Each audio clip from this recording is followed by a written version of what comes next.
สวัสดีครับกับผมนายสุชัยเดญนภาคุณากรตำแหน่งครูวิทยาคณะครูชำนาญการโรงเรียนบ้านแก้งขี้เหล็กขอนำเสนอผลลัพธ์การเรียนรู้ของผู้เรียนดังนี้ตัวชี้วัดที่1ผลงานหรือผลการปฏิบัติเป็นผลลัพธ์ที่เกิดจากการเรียนรู้ของครู 1. ผลงานที่เกิดขึ้นเป็นไปตามเป้าหมายหรือวัตถุประสงค์การเรียนรู้ที่กำหนดไว้ซึ่งการจัดกิจกรรมการเรียนรู้ในครั้งนี้ใช้รูปแบบ 2W 3P ส่งผลให้การจัดกิจกรรมการเรียนรู้บรรลุตามจุดประสงค์การเรียนรู้ที่กำหนดไว้ซึ่งการจัดกิจกรรมการเรียนรู้ในครั้งนี้จะขอสรุปทั้ง3ด้านดังนี้ด้านความรู้ K ใช้กิจกรรมใบงานในการวัดความรู้มีทั้งหมด10ข้อ10คะแนนด้านทักษะกระบวนการ P ใช้กิจกรรมเขียนตอบคำถามและกิจกรรมถามตอบ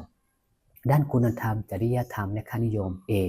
ใช้วิธีการสังเกตการเข้าร่วมกิจกรรมการเรียนรู้ในการทำงานด้วยการมีวินัยใฝ่เรียนรู้มุ่งมั่นในการทำงาน 2. มีความเหมาะสมกับวัยและพัฒนาการของผู้เรียนซึ่งเป็นไปตามมาตรฐานและตัวชี้วัดตามหลักสูตรแกนกลางการศึกษาขั้นพื้นฐานพุทธศักราช 2551 ของระดับชั้นประถมศึกษาปีที่ 5 สังเกตจากการทำงานร่วมกันเป็นกลุ่มการทำงานรายบุคคลสำเร็จตามเวลาที่กำหนดไว้ 3. การจัดกิจกรรมการเรียนการสอนของครูสอดคล้องกับสภาพบริบทของผู้เรียนและชั้นเรียนซึ่งจะเน้นพัฒนาผู้เรียนให้สอดคล้องกับการเรียนรู้ในศตวรรษที่ 21 คือการสอนแบบ 2W 3P โดยครูได้จัดบรรยากาศในชั้นเรียนให้เอื้อต่อการเรียนการสอนจัดทำสื่อการสอนที่เหมาะสมกับวัยและความต้องการของผู้เรียน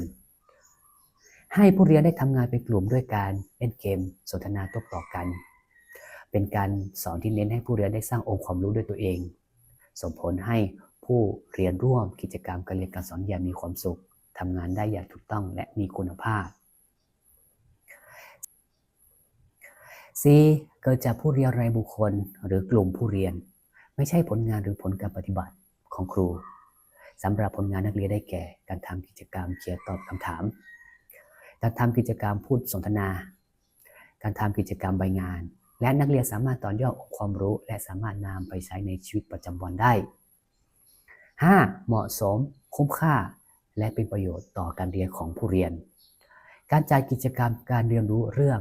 favorite subject เป็นเนื้อหาที่มีความเหมาะสมและสามารถนำไปใช้ในชีวิตประจำวันของนักเรียนได้ตัวชี้วัดที่ 2 ผลงานหรือผลการปฏิบัติสะท้อนถึงการได้รับการพัฒนาทักษะพื้นฐานตามวัยและลักษณะของผู้เรียน 1. ทักษะการสื่อสารโดยการพูดคุยการเขียนหรือการแสดงออกในรูปแบบอื่นในกิจกรรมการเรียนรู้เรื่อง favorite subject ได้ส่งเสริมทักษะการดำรงชีวิตประจำวันให้ผู้เรียนได้แก่ทักษะการสื่อสารได้พูดคุยกันได้แสดงความคิดเห็นได้สื่อสารเพื่อให้เข้าใจในการทำงานร่วมกันส่งเสริมทักษะด้านการเขียนและการพูดผู้เรียนมีคำศัพท์พื้นฐานกลุ่มคำและประโยคแล้วออกมานำเสนอหน้าชั้นเรียนครูผู้สอนส่งเสริมทักษะการตอบคำถามการร่วมแสดงความคิดเห็นซึ่งเป็นการกระตุ้นการเรียนรู้ของผู้เรียนทำให้นักเรียนสนใจการเรียน 2. ทักษะการนำเสนออย่างเป็นระบบน่าสนใจโดยการให้นักเรียนสนทนาโต้ตอบกันหน้าชั้นเรียนทำให้นักเรียนกล้าแสดงออกได้ฝึกการคิดและแก้ไขสถานการณ์อื่นได้อย่างเหมาะสม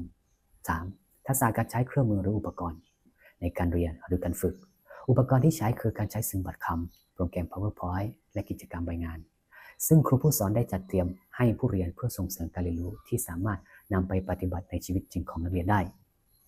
4. ทักษะความคล่องแคล่วความชำนาญความถูกต้องในการคิดในการปฏิบัติจากการจัดกิจกรรมการเรียนการสอนเป็นกิจกรรมที่ให้นักเรียนมีคลังคำศัพท์เพิ่มมากขึ้นและได้ฝึกทักษะการพูดสามารถพูดตอบโต้กันตามสถานการณ์ในชีวิตจริงได้ 5. ทักษะการออกแบบและการวางแผน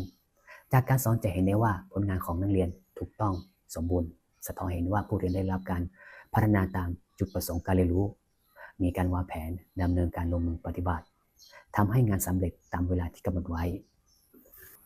ตัวชี้วัดที่ 3 ผลงานหรือผลการปฏิบัติสะท้อนถึงความสามารถในการเรียนรู้ cognitive abilities ตามวัยและลักษณะของผู้เรียนผลงานที่สามารถสะท้อนถึงความสามารถในบทเรียนนี้คือครูให้นักเรียนอ่านบัตรคำและมีสื่อ PowerPoint มีการเล่นเกมผลงานที่สะท้อนในบทเรียนนี้คือ 1. ความยืดหยุ่นในการคิด หรือการคิดเชื่อมโยงสิ่งต่างๆนักเรียนสามารถเชื่อมโยงความรู้แล้วสามารถสร้างชิ้นงานออกมาได้สำเร็จถูกต้อง 2. ความคิดสร้างสรรค์หรือการคิดเชิงนวัตกรรมจะเห็นได้ว่านักเรียนนำความรู้ไปใช้ในการถามตอบและนักเรียนสามารถนำไปใช้ในสถานการณ์อื่นได้อย่างถูกต้อง 3. การมีคำศัพท์พื้นฐานสามารถสร้างคำกลุ่มคำและประโยคสามารถใช้สื่อสารกับผู้อื่นได้นักเรียนสามารถคิดหาคำตอบที่แปลกใหม่ได้ทั้งยังรับฟังความคิดเห็นของผู้อื่น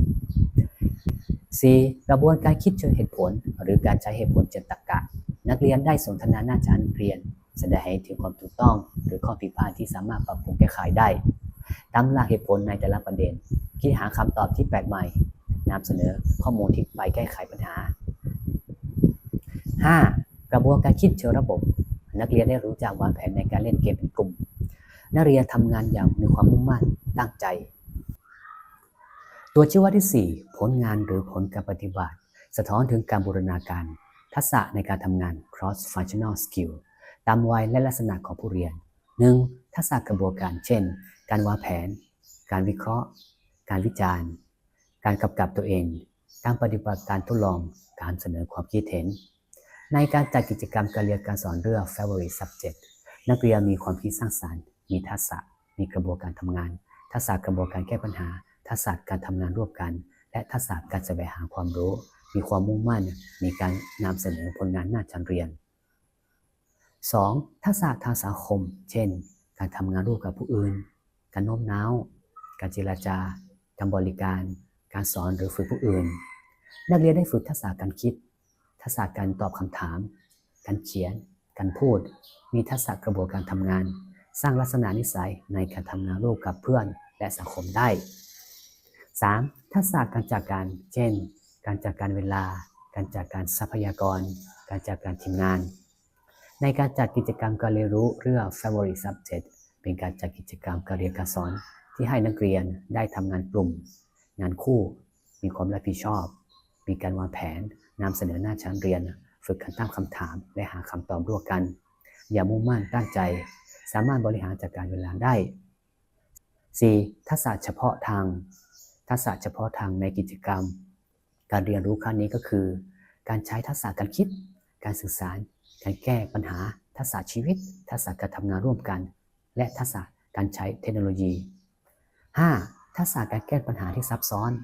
การสอนครั้งนี้นักเรียนสามารถนำความรู้ที่ได้ไปประยุกต์ใช้ในสถานการณ์จริงได้ขอจบการนำเสนอผลลัพธ์การเรียนรู้ของผู้เรียนไว้เพียงเท่านี้ครับขอบคุณครับ